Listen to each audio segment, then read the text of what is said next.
Bonjour, bienvenue pour cette nouvelle vidéo qui commence une semaine consacrée à l'humilité.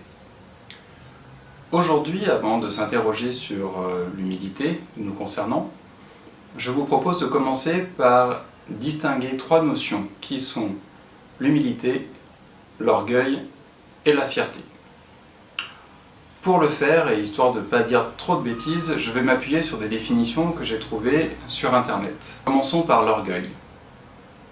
L'orgueil est une opinion très avantageuse, le plus souvent exagérée, qu'on a de sa valeur personnelle aux dépens de la considération due à autrui, à la différence de la fierté qui n'a nul besoin de se mesurer à l'autre ni de le rabaisser.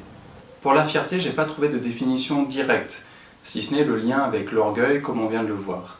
Je vais vous lire deux choses et on va voir à la fois le côté négatif et positif de la fierté.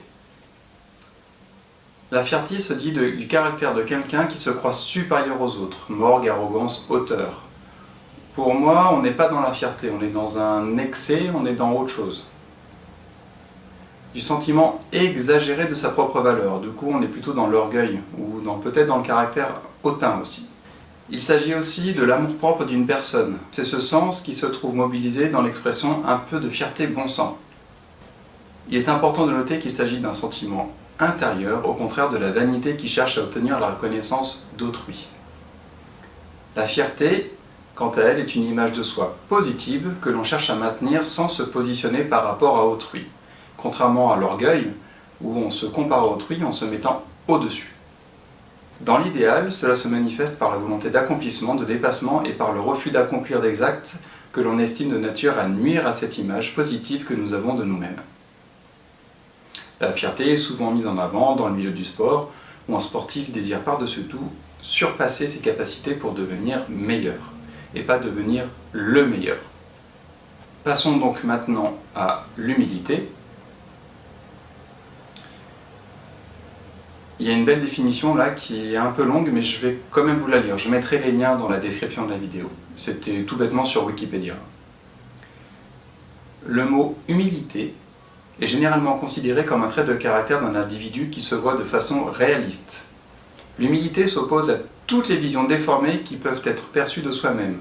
Orgueil, égocentrisme, narcissisme, dégoût de soi. Visions qui peuvent relever de la pathologie à partir d'une certaine intensité. L'humilité n'est pas une qualité innée chez les humains. Il est communément considéré qu'elle s'acquiert avec le temps, le vécu, et qu'elle va de pair avec une maturité affective ou spirituelle. Elle s'apparente à une prise de conscience de sa condition et de sa place au milieu des autres et de l'univers. L'humilité n'est pas forcément liée à la manière dont un individu se montre aux autres. Ainsi, la modestie n'est pas une forme d'humilité, mais plutôt une démonstration d'humilité que peut tout à fait réaliser une personne dépourvue d'humilité. De même, la fierté n'est pas incompatible avec l'humilité. Un individu peut être fier de lui pour ce qu'il a réalisé, justement parce qu'il possède assez d'humilité pour prendre conscience qu'il a fait beaucoup pour ce qu'il est. Par opposition, c'est souvent par manque d'humilité qu'un individu se dévalorise en sous-estimant ses propres capacités et donc en considérant ses réalisations comme médiocres.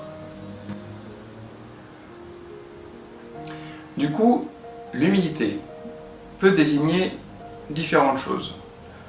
Le sentiment de ne pas être grand-chose, d'être petit par rapport au monde qui nous entoure, et aussi une attitude par laquelle on ne se place pas au-dessus des choses ou des autres, et par laquelle on respecte ce dont on a été gratifié.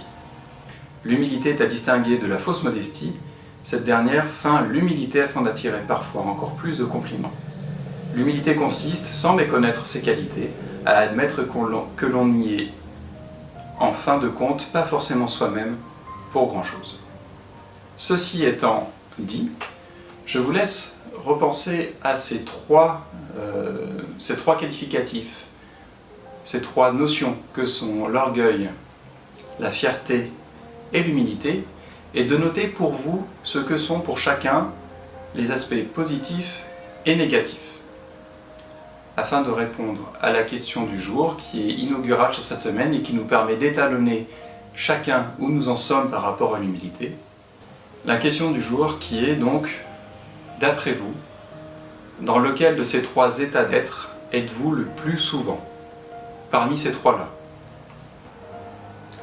C'est tout pour aujourd'hui, je vous remercie d'avoir regardé la vidéo. Comme d'habitude, je vous invite à commenter, à partager, à vous abonner si vous en avez envie. Et je vous souhaite une très belle journée. À demain!